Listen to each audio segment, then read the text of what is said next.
ব্যর্থতায় হতাশ হবেন না, কারণ সফলতা একদিনে আসে না।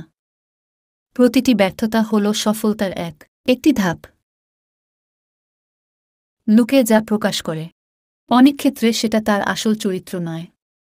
লোকে যা আড়াল করে, সেটাই তার আসল চরিত্র। ধৈর্য এমন একটি গাছ, যার সারা গায়ে কাটা, কিন্তু ফল অত্যন্ত মজাদার। অর্থ নয়, শারীরিক সুস্থতাই সবচাইতে বড় সম্পদ। একজন সুস্থ ব্যক্তি অর্থ উপার্জনে সক্ষম, কিন্তু চাইলেই অর্থ দ্বারা সুস্থতা অর্জন সম্ভব নয়। পৃথিবীর জীবনটা 3টি দিনের। গতকালের দিনটিতে যা করা হয়েছে, সেগুলি নিয়ে সেটি চলে গেছে। আগামীকালের দিনটিতে হয়তো আপনি নাও পৌঁছতে পারেন, কিন্তু আজকের দিনটি আপনার জন্য। সুতরাং যা করার আজই করে নিন। জীবনে কঠিন বাধাগুলো তোমাকে ধ্বংস করতে আসে না, বরং আসে তোমার ভিতরে লুকিয়ে থাকা অমিত শক্তি ও সম্ভাবনা অনুসন্ধান করতে। নিজের লক্ষ্যে সফল হওয়ার জন্য তোমাকে তোমার লক্ষ্যের প্রতি নিষ্ঠাবান হতে হবে। সৃষ্টিকর্তার কাছে সেই ধনীরা সবচেয়ে প্রিয়, যারা ধনী হওয়ার পরও গরিবের মতো বিনয়ী। চালাকির দ্বারা কোনো মহৎ কাজ হয় না, তাই জীবনে চালাকি করে কোনো কিছু করতে যেও না, সৎভাবে করার চেষ্টা করিও।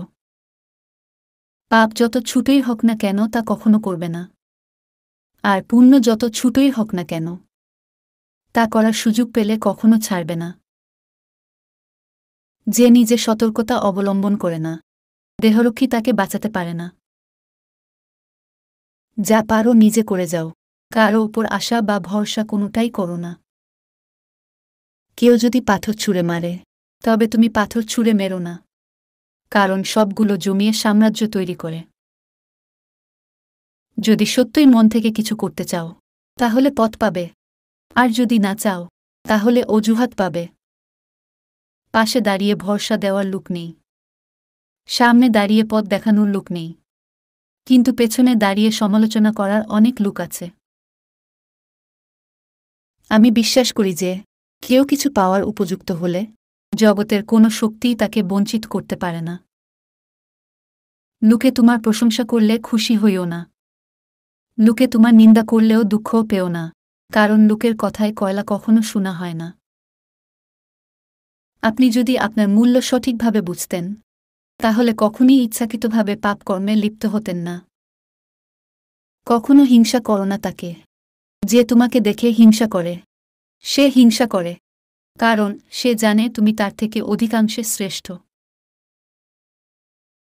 এক জ্ঞানী বাবা নিজ পুত্রকে বলেছিলেন, জীবনে 3টি বিষয় কখনো ছাড় দিবে না। 1. ভালো খাবার খাওয়া। 2. ভালো বিছানায় ঘুমানো। 3. ভালো ঘরে বসবাস করা। ছেলে বলেছিল, কিন্তু আমি তো দরিদ্র, এইগুলো আমার দ্বারা কিভাবে সম্ভব?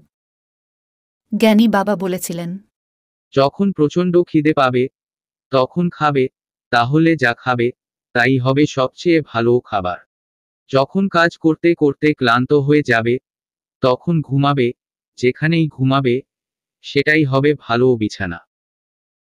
যখন মানুষের সাথে মিশবে, সদাচরণ করবে, তাদের অন্তর জয় করে সেখানে বাস করবে, এটাই হবে তোমার জন্য সবচেয়ে ভালো ঘর, ভালো ঠিকানা।